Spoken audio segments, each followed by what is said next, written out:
অহাকালি দিনটো আমি আমাৰ ৰাজ্য চৰকাৰৰ কৰ্মচাৰীসকলক আমি স্পেচিয়েল কেজুৱেল লিভ দিছোঁ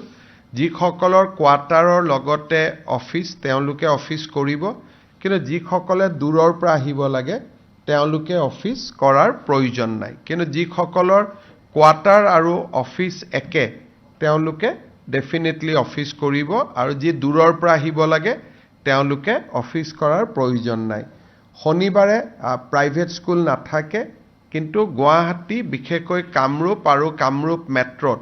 আমি স্কুলখিনিও অহাকালি দিনটোৰ কাৰণে বন্ধ ৰাখিব কৈছোঁ গভৰ্ণমেণ্ট স্কুলখিনি প্ৰাইভেট স্কুলখিনি এজ ইউজুৱেল বন্ধ হৈ থাকে বাকি আমাৰ যিসকলে প্ৰাইভেট প্ৰতিষ্ঠান আদিত কাম কৰে তেওঁলোককো মই তেওঁলোকৰ স্বত্বাধিকাৰীসকলকো অনুৰোধ কৰিম যে যদি কৰবাত দুজনৰ জায়গাত এজন মানুহে দি দোকানখন চলাব পৰা যায় দূৰৰ পৰা অহাজনক অহাকালি দিনটো আমি ছুটি দিলে বেয়া নহয় কিন্তু আমি